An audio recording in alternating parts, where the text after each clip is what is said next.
Palmetto 1998 की American crime mystery है। क्या होगा जब एक आदमी पर पैसों का लालच भारी हो, ऊपर से एक औरत जो मर्दों को रिझाने में माहिर हो। दोनों के तालमेल में कौन किस पर भारी पड़ेगा, ये हम आज की कहानी में देखेंगे।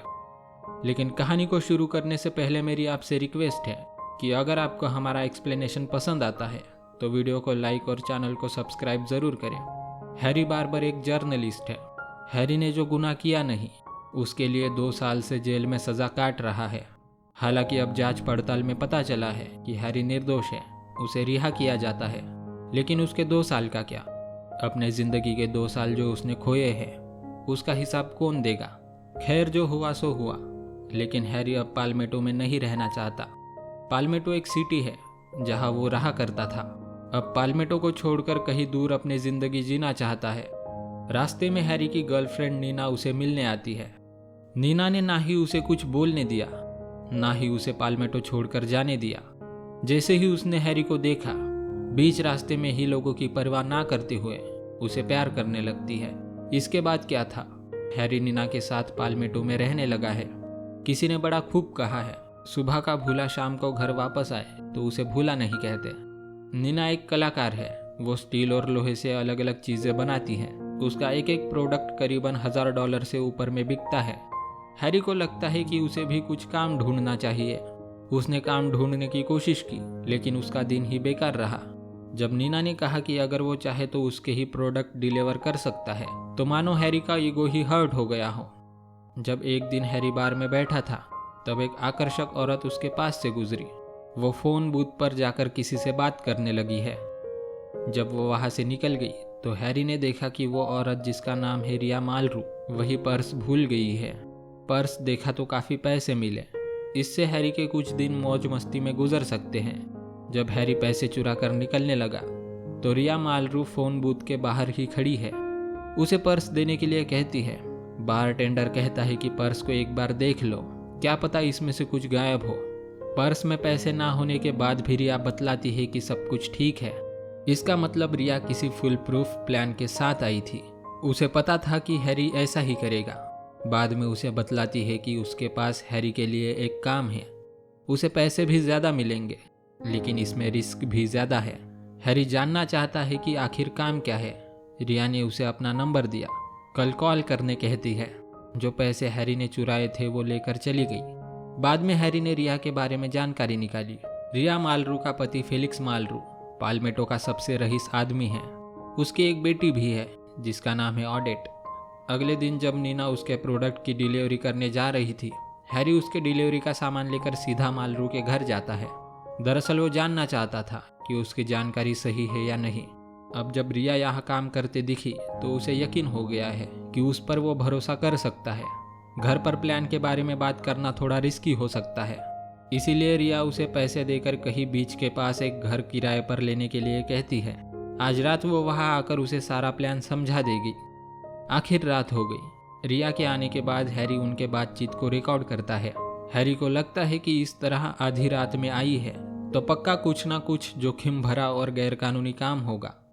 असल में वो पहले बेगुनाह होते हुए भी जेल जा चुका है। इस बार वो बिना सबूत के कोई काम करने की कोई भूल नहीं करेगा। रिया मालरू उसे बतलाती है कि उसकी बेटी ऑडेट को किडनैप करके उसके पति को $5 लाख मांगना है। इसके लिए उसे 10% मतलब $50,000 मिलेंगे। ये काम जोखिम से भरा है तो हैरी जरा कतराता है। वैसे भी वो सोचता है कि रिया खुद ही मिलेनियर है, तो उसे खुद की बेटी को किडनैप करने की क्या जरूरत। वो ऐसे भी तो अपने पति से पैसे मांग सकती है। रिया कहती है कि उसके पति को लगता है जो वो पैसे उन्हें खर्च करने के लिए देता है, वो सोचता है उसमें हम माँ बेटी का गुजारा हो सकता है, लेकिन हम जैसे स्टैंडर्ड स्टाइलिस्ट माँ बेटी के लिए वो पैसा कुछ भी नहीं है। हैरी कतरा रहा है क्योंकि उसके लिए ये बात सिर्फ $50,000 की नहीं है। अगर वो पकड़ा गया तो किडनैपिंग के मामले में उसे 20 साल की जेल हो सकती है। रिया आगे बतलाती है कि असल में कोई किडनैपिंग नहीं होगी, ये प्लान ऑडिट का ही है। ऑडिट कुछ दिनों के लिए कहीं घूमने चली जाएगी और इसके बदले हम $5 लाख की फिरौती मांगेंगे। फिर ऑडिट वापस आ जाएगी और उनका प्लान भी कामयाब होगा। इसके बाद अपना अपना हिस्सा लेकर एक दूसरे को भूल जाएंगे। सारा प्लान डिटेल में समझाते हुए वो हैरी को लुभा रही है। हैरी भी उसका आकर्षण देखकर बहती धारा में डुबकी मारता है। ये काम करने के लिए हैरी तैयार है। लेकिन इस काम को अंजाम देने से पहले वो एक बार ऑडिट को मिलना चाहता है।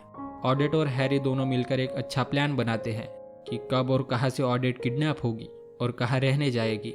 इनका प्लान था कि कल ऑडिट एक क्लब में जाएगी और वहाँ से घर वापस जाने के बजाय दूसरे सिटी में अपना नाम बदलकर एक होटल में रुकेगी, ताकि सबको लगेगा कि ऑडिट वाकई किडनैप हो गई है। सारी चीज़ें एकदम प्लान के हिसाब से हो रही थी।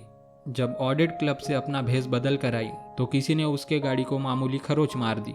ऑडिट उस आदमी के साथ झगड़ा करती है, कहीं ये झगड़ा उनके प्लान का कबाड़ा ना कर दे, इसलिए हैरी पीछे से उस आदमी को मारकर ऑडिट को ले जाता है। हैरी ऑडिट पर ज़रा गुस्सा है, आखिर छोटी छोटी गलतियां एक बड़ा बवाल खड़ा कर सकती है।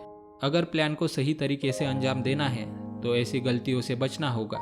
वो उसे अपनी जेल जाने की कहानी बतलाता है। जब एक दिन हैरी को पता चला था कि पालमेटो में गैम्बलिंग हो रही है तो उसने एक आर्टिकल लिखा और साथ ही पुलिस में भी रिपोर्ट किया। लेकिन जब पुलिस जांच पड़ताल करने आई तो गैम्बलिंग वाले लोगों ने हैरी के अकाउंट में $10,000 जमा कर दिए। नतीजा ये हुआ कि पुलिस को लगा कि हैरी भी इसमें भागीदार है और उसे भी जेल में डाला गया।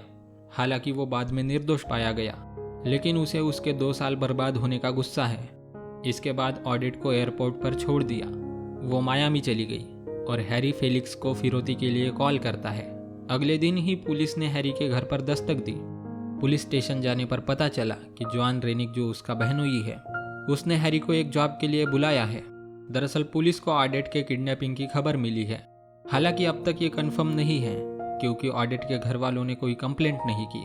चूंकि हैरी पहले प्रेस में ही काम किया करता था तो उसे मीडिया को संभालने के लिए काम देते हैं। डर से हैरी की हालत ऐसी हो गई है जैसी एक हिरन की शेर को देखकर होती है। एक और मुसीबत मोड़ लेने से बेहतर है कि सब कुछ खत्म कर लिया जाए। हैरी ऑडिट को कॉल करके प्लान को खारिज करने कहता है, लेकिन ऑडिट नहीं मानती। वो तब ही घर जाएगी जब उसे पैसे मिलेंगे। हैरी जॉन रेनिक को बहकाते हुए कहता है कि हो सकता है ये किडनैपिंग वगैरह सिर्फ एक प्रैंक हो।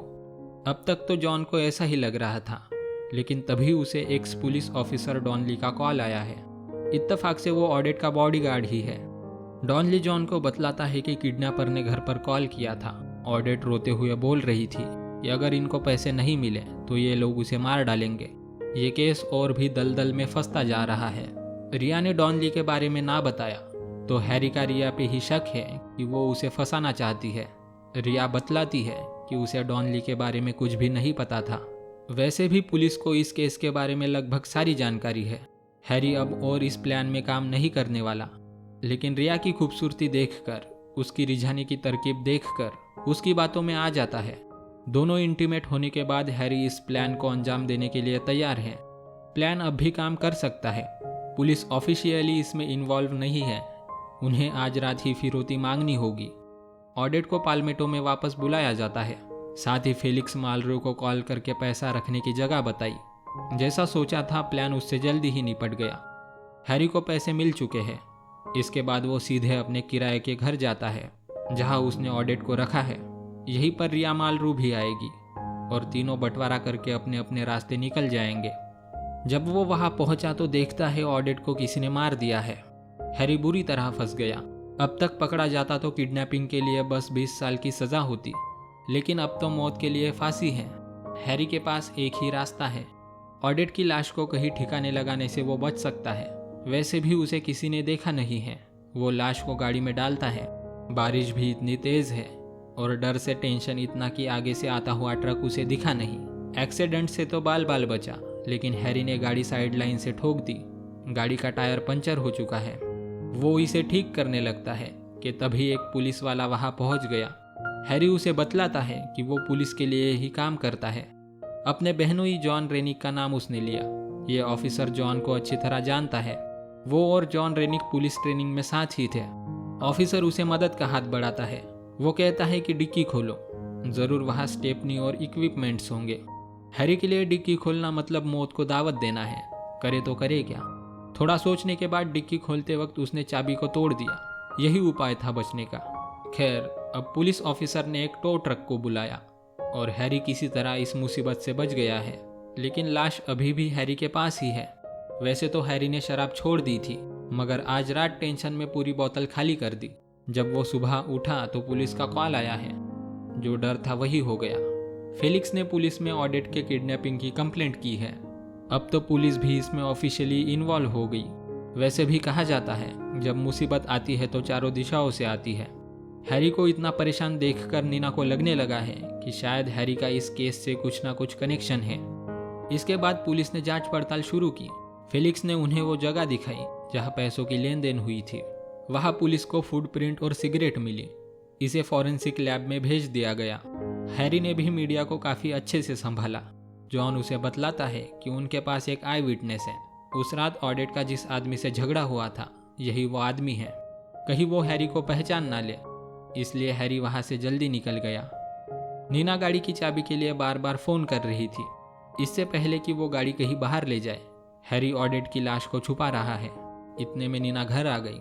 उसने देखा हैरी के हाथ में पैसों का बैग है, साथ ही वो बहुत ज़्यादा परेशान है।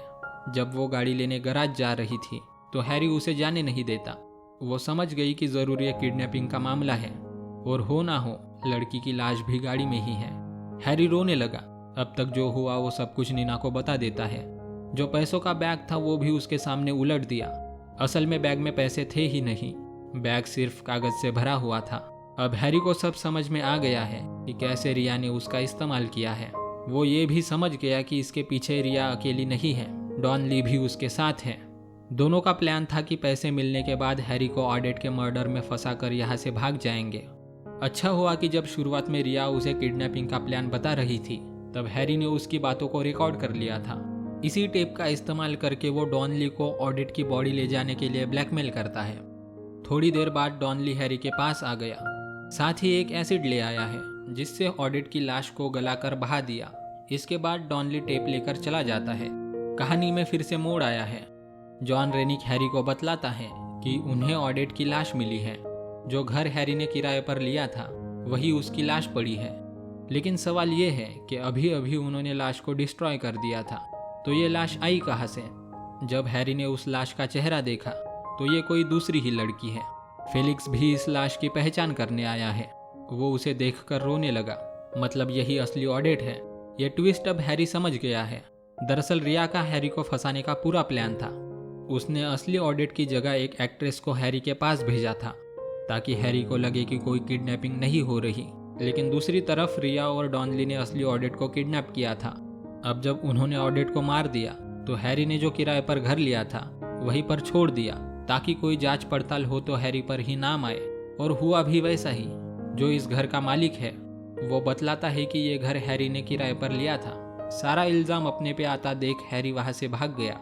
बाद में हैरी सोचता है कि छुपने छुपाने से अच्छा है कि पुलिस को सब कुछ बता दिया जाए।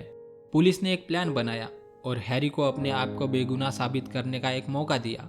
इसके बाद हैरी सीधा फेलिक्स मालरू के घर जाता है।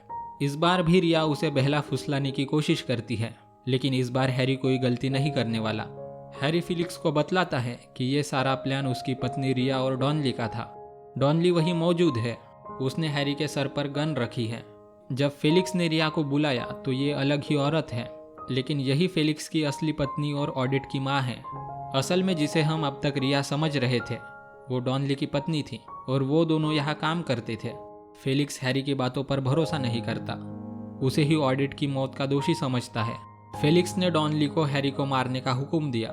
डॉनली उसे एक वेयरहाउस में लेकर आया। यहाँ नीना को भी किडनैप किया हुआ है। दोनों को साथ में मारने वाले हैं। हैरी को एसिड में डाला ही जा रहा था कि तभी पुलिस वहां पहुंच गई। अच्छा हुआ हैरी बच गया। इस मारामारी में डॉनली खुद ही एसिड में गिरकर मर गया। डॉनली के पत्नी को गिरफ्तार किया गया। साथ ही हैरी को भी किडनैपिंग में साथ देने के लिए जेल हुई। हालांकि उसने पुलिस की मदद की है तो उसे कम सजा मिली। हैरी हमेशा से ही एक कहानी लिखना चाहता था। आखिरी बार जब वो जेल में था तो उसे एक अच्छी कहानी नहीं मिली, लेकिन अब तो एक अच्छी कहानी उसके साथ ही घटी है। हैरी कहता है कि यही कहानी खत्म करते करते वो जेल से छूट जाएगा और क्या पता कभी इस पे भी फिल्म बन जाए। इसी के साथ ये मूवी खत्म होती है।